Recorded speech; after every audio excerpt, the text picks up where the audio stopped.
Joe talks about Joe. And now, your host, Joe Slepsky. Hello again, everybody, and welcome back to Joe on Joe. It's me, your host, Joe Slepsky, and we return this week for another thrilling, page-turning episode of our in-depth discovery of the G.I. Joe magazine. That's right, we're doing another Joe on Joe Illustrated this week. Today, we're covering the spring 1988 episode, issue, whatever you want to call it, of the G.I. Joe magazine. Page by page, panel by panel, as we do here on the Joe on Joe show. New listeners, that's what the show is all about. It is a read along, it's a watch along. If you look back in our archives, you'll see that we've covered all of the Sunbow cartoon episodes, the DIC, the Extreme. We've covered every issue of the Marvel Real American Hero series, all 155. And, we worked our way through some of the ephemera, and now we're working our way through the G.I. Joe magazine. So there's a lot of issues for you to catch up on if you're new to the show. Go back to the archives. I'm not going to tell you have to listen in order because that's a lot. But pick your favorites. If you got a favorite specific issue of the comic book that you really love, you want to see what my thoughts were on it, do that. If you want to hear us wax poetic about one specific episode of the show, maybe you love the Viper. Who doesn't love the Viper? Maybe you want to hear about Rocket's Red Glare. I don't know. Those episodes exist, so go find them, watch along, hit play, and have fun with them. And today we're digging into Joe on Joe Illustrated with G.I. Joe the magazine. This is it's close to the end. I think there's only like two more issues after this left. It's I kind of went into detail last week about it's not as Joe enough for me to be a real, like a solid G.I. Joe experience. But the G.I. Joe that is in there has been enjoyable. The stories are a little crazy sometimes, and they're certainly edited for children. A couple issues back, like it was everything the story could do to avoid the Joes from actually punching someone. That was interesting. But they're written by the R.L. Stine, the Goosebumps people. It's got the Stine imprint on it, so that's kind of exciting as well. If you are new and you don't follow us on social, please do go to Joe on Joe Pod. It's at Joe on Joe Pod on Facebook, Twitter, Instagram. You can send an email to joeandjoepod@gmail.com if you want to say hi. We also do a segment on the show called You on Joe. If you want to be a guest on the show, we talk about all the things that you specifically love about that. And there are a couple guests out there, you know who you are, that I need to get back to, and we need to schedule an interview for that so we get that in by the end of the year. We also have an upcoming special segment. And by segment, I mean I think it's going to be like a solid 2 months worth of shows where we're going to be doing some special stuff. Maybe related to Action Force. I don't know. So stay tuned. That'll be right around the corner. We're putting the finishing touches on all that stuff right now. And you need to, while you're online and doing all that, you can check out a Patreon to help support the show, patreon.com/JoeandJoePod. But you can really help support the show by giving a big heads up to our sponsors, the Movies in a Meal podcast. They're dynamite. They dig into all the greatest and latest movies. They dig into the big genre shows. They're probably talking about like Agatha All Along now, which I gotta say I'm actually enjoying. I'm in the camp. I haven't loved everything Marvel's put on TV, includes Winter Soldier and all that stuff. I didn't love the first episode of Agatha. I am enjoying the next two. So 2 and 3 I thought were pretty well done. Very enjoyable. I am really digging Penguin. I haven't watched season 2 yet, or episode 2 yet, but I did watch episode 1. I loved it. Loved what they're doing with Penguin, so that's good. I'm sure they're talking about that stuff over at the Movies in the Middle podcast.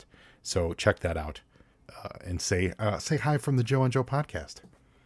This week in Joe mail call ephemera stuff, I did an inventory.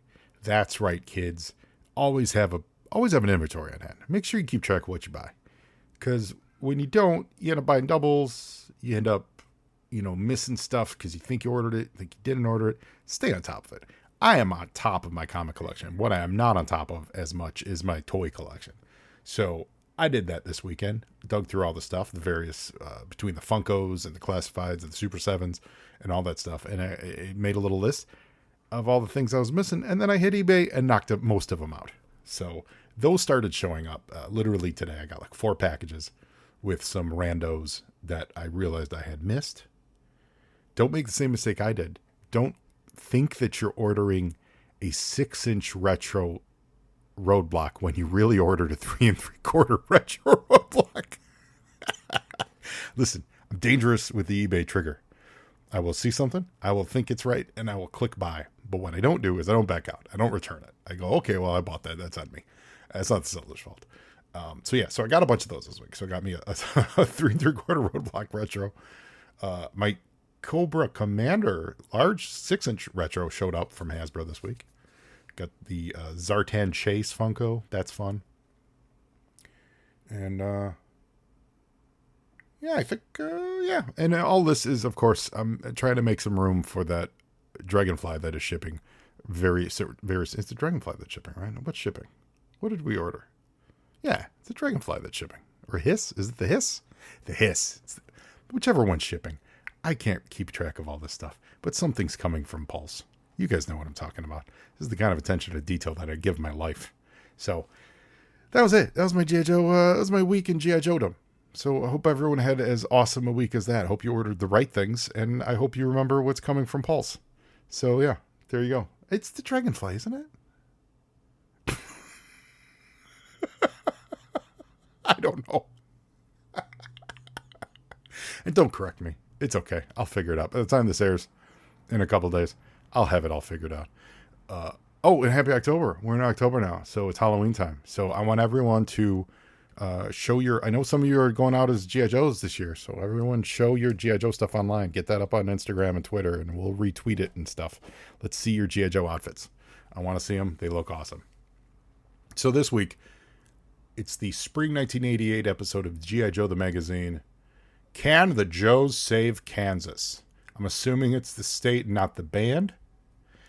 We also have Weird Sports. Have you ever heard of caber tossing? Now, listen. As a man of the world, obviously as an adult, I know all about the caber toss. But as a kid, I had never heard of caber tossing before this. I'm here for it. I'm all about the caber tossing as a kid. That's pretty awesome. All behind a Dave Dorman cover. Dave Dorman has been doing a killer job on these covers. This one is Road Pig about to shoot his Mad Max wrist rocket launcher at Storm Shadow, and this is V2, who's riding the Desert Fox with Dusty and Sandstorm. Sandstorm riding. He's Storm Shadow shotgun technically, and Sandstorm's in the jump seat or the back seat. What do you call the back seat? And Dusty's there. It's funny that it looks like in order to just draw Dusty, there's no seat in the Desert Fox. Like they didn't draw a seat because it would have been from this angle. It would have been all seat and little Dusty. So they just drew Dusty. I'm sure that was an editor note. I promise you that, because the artist obviously would draw a seat, and I'm sure the publisher was like, "No, just get rid of the seat." So Dusty is awkwardly sitting up in the Desert Fox. I never had a Desert Fox. It's kind of cool. It's a little futuristic-y, but I like a nice desert vehicle. And they're in the. It's funny. I don't think Kansas has like buttes and mountains. This looks more Arizona, New Mexico-ish, but apparently Kansas has giant buttes. Maybe. I thought Kansas was totally flat, but it doesn't matter. It's still a great cover. First page, we've got a cool advertisement. I actually really like this. It's very stylized. It's very Ken Steacy. In fact, I wouldn't be surprised if he actually did illustrate this. It's got a lot of his flair to it. It's a new breed of Transformers. They look human, but it's the Transformers Pretenders. It's where there was like a humanoid, like a literal human-looking dude that fit inside the Transformer that then transformed into the car. I need to talk to a friend of the show, Matt Kyle, about all this. I actually kind of vaguely remember this, and I think I feel the same way as I did when I was 87, 12 years old. I thought the whole idea was the Transformers is that it was one piece. I don't like that there's like a human going inside of it and then going inside another piece that snaps on. That's not what Transformers. Transformers is like, I am, like everything on this dude transforms into something else versus putting things together, kind of like Battle Force 2000. Any hoots. It's a cool idea though. I like this. And it's a sharp looking. It's a sharp looking ad. It looks like an ad out of the movie RoboCop that would say like the Sucks 5000, the car. What was that? The Auto Sucks 5000. Yeah, it looks like an ad for that. Table of contents. We've got an interview with Alf this issue, everyone. Hold your horses. Stop the presses. We're interviewing Alf. Speaking of cat eating, we're interviewing Alf this month. We've got more content on the space shuttle. Oh no! Oh, actually, I'm sorry. That's the space shuttle factors in today's adventure in Kansas. That's what it is. We got a G.I. Joe poster inside, which looks really good. Which actually is space shuttle. Weird sports. Got the sports talk departments, the regular actions, like the regular departments in action, code breakers, adventures with this month we get adventures with a deep sea diver. If that's not like guest interviewed by Wetsuit, this magazine has dropped the ball too many times for me then. This month, the 10 Hut, we are welcomed by Storm Shadow. Now, I don't know where you listeners fall. I like my Storm Shadow bad. I don't love my Storm Shadow as a good guy. Maybe as a conflicted bad guy. I'll absolutely give you a conflicted bad guy. But I don't like him just straight up as a member of the G.I. Joe team. I don't. Don't sign me up for that. So while he looks cool, the B2 looks great and all that stuff, I don't like that he's hosting the G.I. Joe magazine. Ohio Joe team, that means hello in Japanese. Welcome to another great issue of G.I. Joe the magazine. Welcome also to some new members of the Joe team who battle Cobra in Space Shuttle Spin Out. One great story in this issue. We also have a talk with the unusual alien Alf from the planet Melmac. I like that he's keeping up the kayfabe. Check out the in-action section to learn more about a great springtime activity, fishing. To learn more about fishing. That's okay. We also have adventures with a deep sea diver. And in the On Target, we talk about great new movies, futuristic solar-powered cars, speaking of future cars, and more life real American heroes. So enjoy your reading, my Joe team friends. Until next time, sayonara, yo Joe. Yeah, I like Storm Shadow, don't get me wrong. Yeah, you know, we've said this. We got a commercial for the Fruitosaurus Fun Fruits Dinosaurs Snacks with Archie, of Archie and Jughead, and Veronica or Betty? Betty. It's Betty. Blonde Betty. Mail call. Here we go. Man, people love drawing Big Boa. I think we had a Big Boa last month, too. Brian Maramag draws a Big Boa. Brian Williams, I'm assuming it's not the television Brian Williams, he draws a Nemesis Enforcer out of Grant, Ohio. There you go. Robert Newbold II from Toledo, Ohio. He gives us... is that one of Blaster? Looks like it's one of the Battle Force 2000 guys. I gotta be honest, I don't know who it is. And I believe it's the Persuader from Nathan Baldu. I'm also, by the way, reading this off the PDF online, which is really high-res and great, but my eyes aren't as great on the screen as they are in real life, because I don't have this issue. Letters from Matt Peterson out of Northridge, California. Hope Matt was okay in the big earthquake a few years later. Steven Silkowski out of Broadheadsville, Pennsylvania. That's a mouthful. Monte Wheeler from Augusta, Georgia. Ooh, Augusta, Georgia. I wonder if he went to... I'll bet you Monte went to the Joe Fest in Augusta. Shane Ward out of Caldwell, Ohio. And Jeremiah Bowen out of Ottumwa, Iowa. Oh, here we go. There's an ad for the G.I. Joe magazine that we are reading, but they say that if you order the magazine, you'll also get, with every subscription you give to a friend, you'll receive a pair of G.I. Joe official action sunglasses. So Snake Eyes' sunglasses.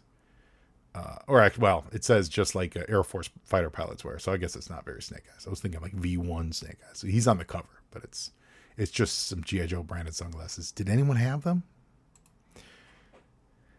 Dan Dominic from Pittsburgh, Pennsylvania. He sends in some good words about Sergeant Slaughter. He doesn't like Cobra at all, though, so look out, Dan. Dan did not like Cobra.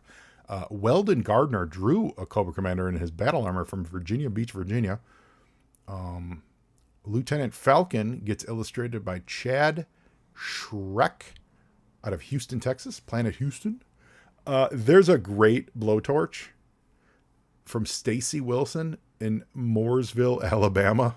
Like, it's a sassy blowtorch. If you can, you guys check this out. He's got his hands on his hip, his legs akimbo, and he's got his blowtorch in the air, and he's like, "Hey, everybody, I'm Blowtorch, and I'm here for it." Luis Aguiar from San Antonio, Texas, gives us a pretty good raptor with his Falcon. Joe Finney from Midland, Michigan, he writes directly to Gung Ho. And he says, "I wish I was as tough as you are. You're really cool. I have a question. What is under Cobra Commander's metal mask? I bet he is ugly." And Gung Ho responds with, "You've got great taste, Joe. And a great name. We don't know what's under his mask, but we'd sure like to find out. I bet he's ugly too." Signed, Gung Ho. I like that they're passing it along to the actual addressee. Ben Pinsky and Chris Warner from Cincinnati, Ohio, they tag teamed on a letter that's approximately 2 sentences long. So did Ben write the first sentence, and did Chris write the second? Ben O'Brien out of Fairbanks, Alaska. That's fun. Chris McMahon wrote in from Coalfield, Tennessee. I hope he's staying dry this week. And Jonathan Stantz from Reno, Nevada, lost his shirt in Reno and wrote to the magazine to say, "This is all I have is the G.I. Joe magazine, and I ain't even got a shirt." He sure hopes the G.I. Joe team stops Cobra Commander from destroying the world. You know what, Jonathan? That's 2 of us. We've got a commercial here for the Disney Channel on cable. It's a little disturbing. There's, it says it's one channel fits all. And so it's got like the kids watching it. And in the middle one, it's the kids and the mom and the dad watching it. And then at night, it's mom and dad watching in like a romantic cuddle on the couch way. What was Disney showing that would fit that bill? Disney didn't show anything. That means these guys are cuddling up to weird family-friendly kid stuff at night. What is happening over on the Disney Channel? In the On Target section, we got Real Life, Real American Heroes. Award-winning Congressman Phil Crane is, recently Hasbro Inc. honored 10 boys and girls. Oh, here we go. 10 boys and girls who were heroes in real life. Their heroic deeds range from saving a child from a burning car to performing the Heimlich on a choking victim. Oh, that's great. Wow. The top 10, they received the Real American Hero Award in D.C. in a ceremony. Oh, that's pretty cool.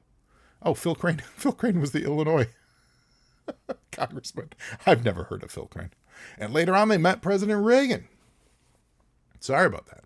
The Real American Heroes were Damon Bruin from Pekin, Illinois, Colleen Cook from Victor, Idaho, Shane Dodd, Justin Gare Finnegan, Michelle Lampert, John Lynch, Chrissy McKenney, Freddie Self, Hector Sierra, and Angela Thornton.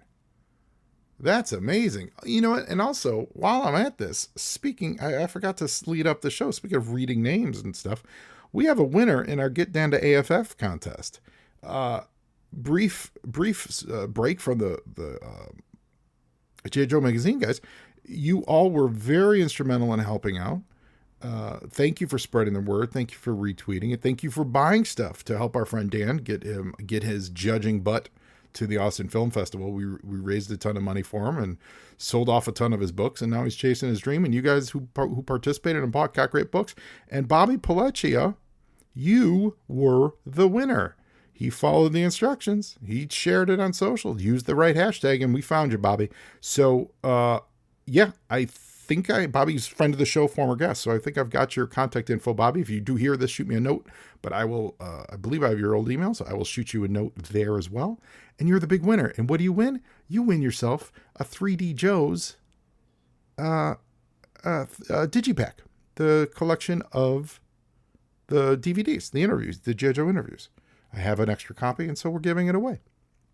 So congratulations, that, and thank you all for helping our friend realize chase his dreams. It's really exciting for him. I believe it's later this month. So as we record this, it's like the 30th of September. So I think it's in just a couple weeks. So we'll keep you posted.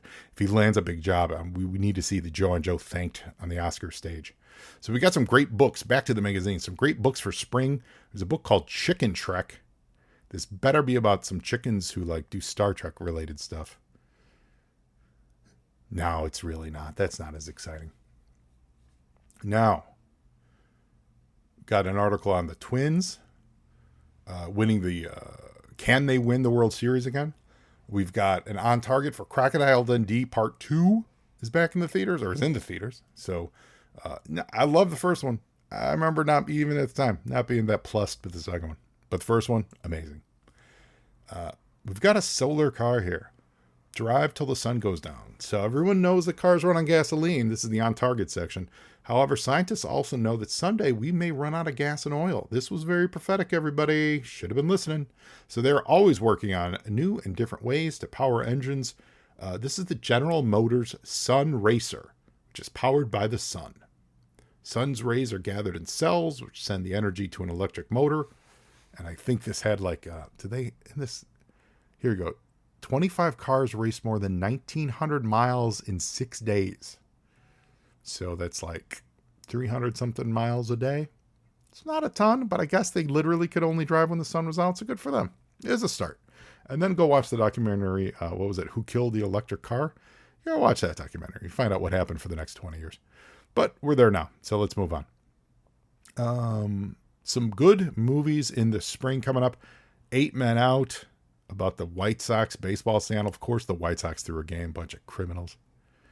There's a boxing movie called Kid Gloves from New Century Films. Never heard of that. Absolutely never heard of that. Oh, and then here's a creepy one.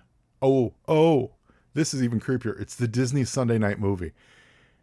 Be sure to catch Fast Forward, the story of a guy who is totally infatuated with his teacher and wishes he were old enough to date her.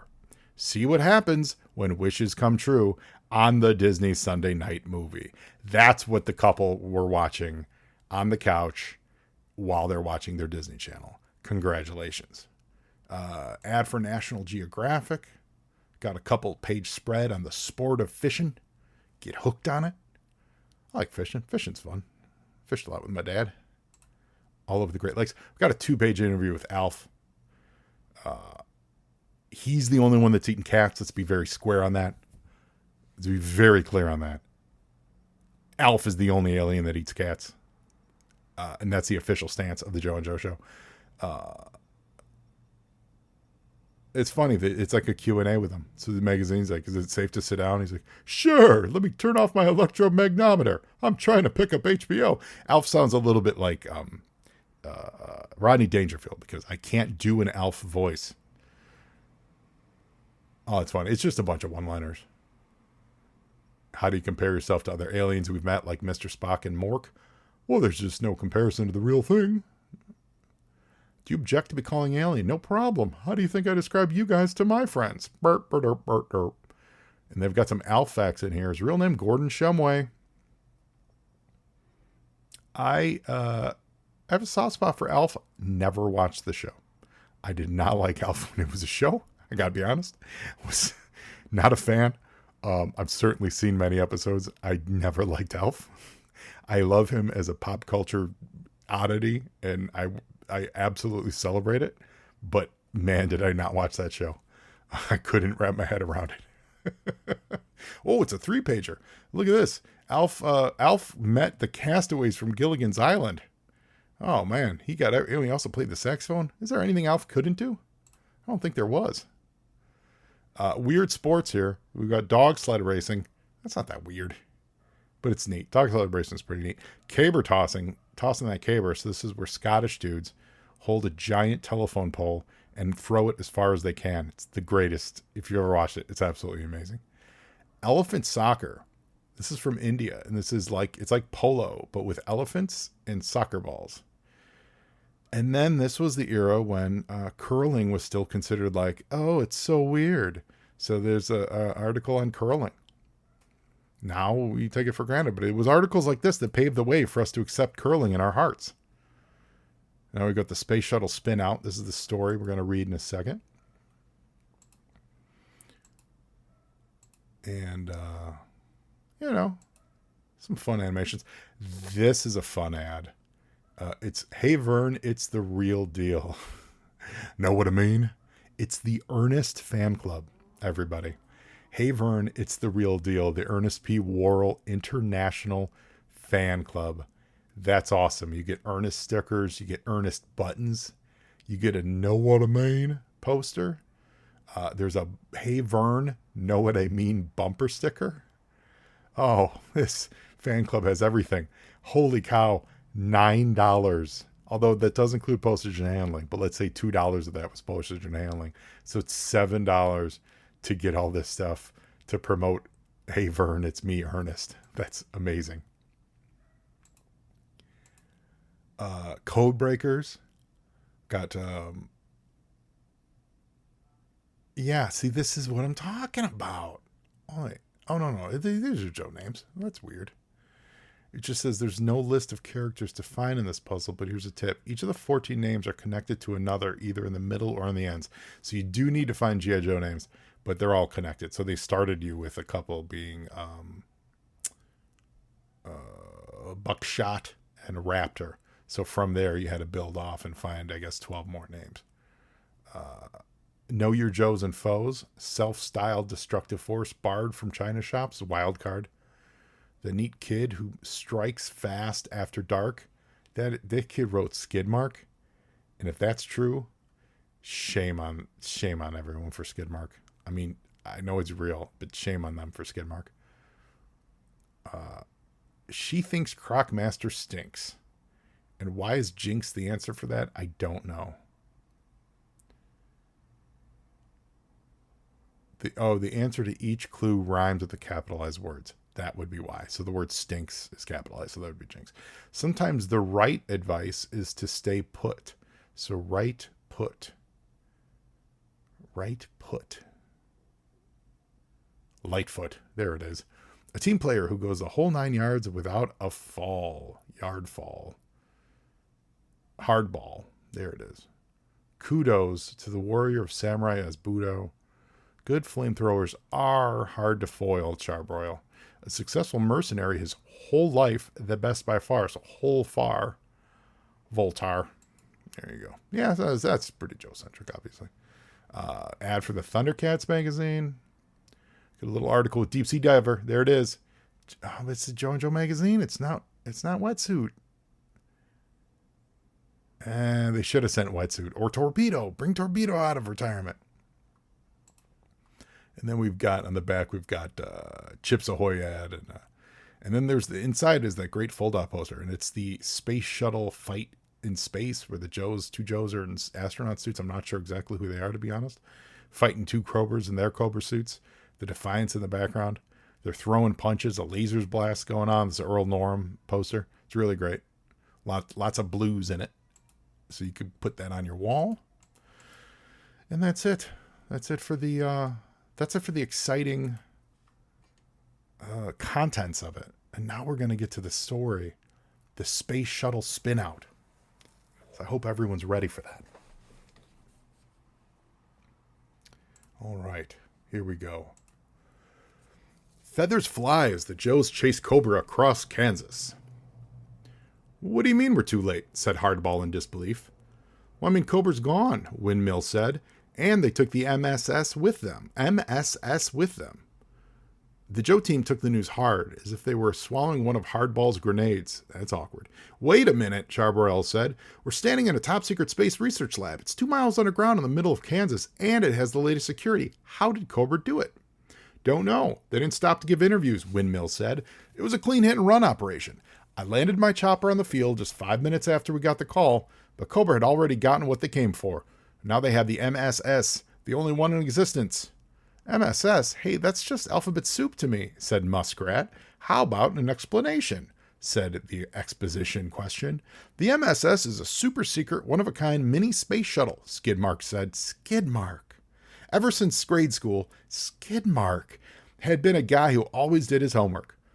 The little 2-passenger space shuttle is so mobile it can practically launch from a taxi cab, and it's got a new fuel system. They call it the Camel because it never seems to run dry. Price tag, $100 million. Muskrat shook his head and whistled. Security says the snakes lifted the MSS into an 18-wheeler truck and drove off, Windmill said. So let's go. They can't be too far ahead of us. I should be able to spot the truck from the air. I'll radio its position to you. Right, Wildcard said. They've got a head start, but we won't have any trouble catching up with them. Especially the way you and Skidmark drive, laughed Muskrat. The team took the elevator out of the underground research lab and sprang into action. Windmill jumped into his stop rotor helicopter to direct the mission from the sky. Charborough picked up all of his flamethrowing equipment and climbed into Skidmark's six-wheel drive armored vehicle. At the same time, Buckshot and Hardball climbed into the Wildcard's Mean Dog. It was a cross between an armored recon vehicle and a wrecking ball. Within seconds, all 6 members of the Joe team were in motion, speeding across the Kansas landscape from the sky. Windmill thought the farmland looked like a giant puzzle. Its rectangular pieces were yellow cornfields and green bean fields of plowed brown dirt.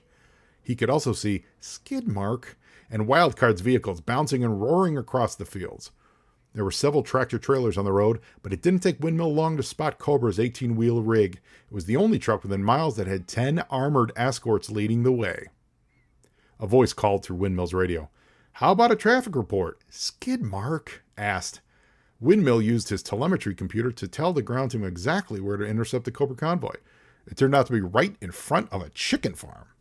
Within minutes, Skidmark and Wildcard had a roadblock in place. They parked their vehicles across the road in front of the chicken farm. Muskrat took cover behind a plow with his shotgun armed at the road. Hardball lay behind a feeding trough with his grenade launcher ready, and Charborough hid in a cornfield, all set to attack from the rear. "Don't damage the rig, it's got the MSS," Windmill radioed, eyeballing the action from the air. The Joe team watched as a cloud of dust down the road grew larger and larger. But before they could even see the Cobra truck clearly, Cobra opened fire. They sent a rocket sailing towards the Joe vehicles, but they overshot and it made a direct hit on the chicken farm. After the explosion, the sky seemed to snow feathers and confused chickens were running around everywhere. Bet you it smelled really good though. The Joes returned the fire and Charborough gave Cobra a warm welcome, using his flamethrower to set 2 of the escort vehicles on fire. The Cobra drivers jumped out of their burning vehicles, but not before arming the wrecks directly into an unsuspecting cornfield next to the road. The tall green stalks were covered with burning metal in seconds. Suddenly, a million little explosions were heard coming from everywhere. "Well, that's not just a cornfield," Skidmark shouted. "That's a popcorn field." Popcorn was popping all over the place. The sky had stopped snowing feathers, and now it was raining popcorn. "Well, too bad we don't have time for a movie," Skidmark yelled. "Pass the salt," Charborough called back. He opened his mouth and caught a piece of popcorn on his tongue. But the Cobra rig was still barreling toward the roadblock. Roadblock is not having any part of this operation. And the Joes could see that it was going to click. Couple clicks, we're going to get there. Yeah, going to try to force its way through. So Wildcard jumped into action. He revved up the Mean Dog and waited until the Cobra truck was practically on top of him. Then he rammed his mean metal machine onto the speeding 18-wheeler, stopping it dead.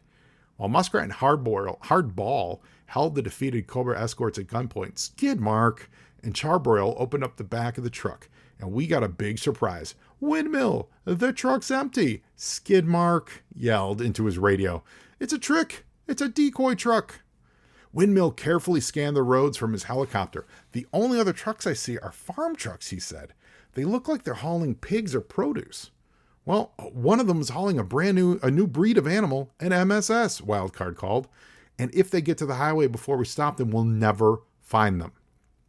Skidmark caught up with another medium-sized truck and forced it off the road, but when he and Muskrat opened up the back end, all they found were pigs standing in muddy straw. "Well, they look like a platoon of grunts I once did maneuvers with," Muskrat said with an angry laugh. "Strike 2, Windmill said. Another decoy." He aimed his helicopter like an arrow through the sky. There was only one more possibility. It was an old farm truck that was driving slowly down a dirt road, but it was big enough to hold the MSS. Windmill dipped his chopper low and buzzed the truck, trying to see its driver. When it got low enough, Windmill was eyeball to eyeball with the ugliest face he'd ever seen, and he recognized it immediately. It was Road Pig, the Cobra Dreadnought. Windmill circled and dived, trying to cut off the truck's paths with his chopper, but Road Pig stepped on the gas and began steering like crazy. He drove all over the road, one hand holding onto the steering wheel and the other firing a machine gun. When I get through with you, Road Pig snorted out the window, you're going to look like something even a dog won't eat. Everything about him was gross, even his threats, and Windmill couldn't open fire because he couldn't risk destroying the MSS. Road Pig kept honking his horn, taunting Windmill. Well, what's the difference between a pound of head cheese and G.I. Joe? Road Pig shouted. Nothing. It's terrible. It's a dad Dreadnought joke. The Dreadnought laughed, and so did his machine gun. Suddenly, Windmill had an idea. He pulled up out of Road Pig's vision and zipped ahead. There, in a field, he saw a platoon of raw recruits. They didn't look like the Joe team he'd like to have in a battle, but he might just be able to whip them into shape for one special mission. Windmill took aim and fired his rockets at a farmer's fence below. The fence exploded, setting free his new recruits, a large herd of dairy cows. Well, come on, you guys, fall in, Windmill thought to himself. He watched the lazy brown and white cows leave their grazing area through the hole in the fence. In a couple of minutes, there were cows all over the highway. Standing cows, grazing cows, mooing cows, resting cows, just in time to block the road for Road Pig. The Dreadnought screeched to a stop when he saw all the cattle. There was no way for him to go through or around them. They were thicker than a Los Angeles traffic jam. Windmill watched as the Dreadnought top out of his truck and started pushing cows out of his way so he could run for his life. Finally, he just pulled out a signaling device and pushed a button. A moment later, a Cobra helicopter swooped down from the clouds to pick up Road Pig and carry him away. Skidmark, Wildcard, Hardball, and Charbroil arrived a minute later. Well, how's the cargo down there? Windmill radioed to his buddies. Not to worry, the MSS is all in one beautiful piece, Hardball announced after climbing into the back of Road Pig's abandoned truck. Cobra came up empty-handed. Well, that's because they started empty-headed, Charbroil said. Ha ha. Good work, guys, Windmill said. Well, we got the MSS back all right, but they gave us a pretty good scare this time. Skidmark said, rubbing dust off of his boot. Give us a scare, Muskrat laughed. That's nothing. After looking at Road Pig, I bet those cows will give nothing but sour milk for a month. Boom, boom, boom. I love that Road Pig was stopped by a roadblock in the road. Like, that's great. I'm a fan for that. I recognize that the Steins aren't responsible for naming Skidmark. But that stands as, yes, the worst Joe name ever of all time. But it's fun. It's funny. As I was reading that, my thought was, the whole point of that MSS was that it was super small and could launch off a car. Why would they need it in a big 18-wheeler? And turns out they didn't. I almost said that as I was reading it.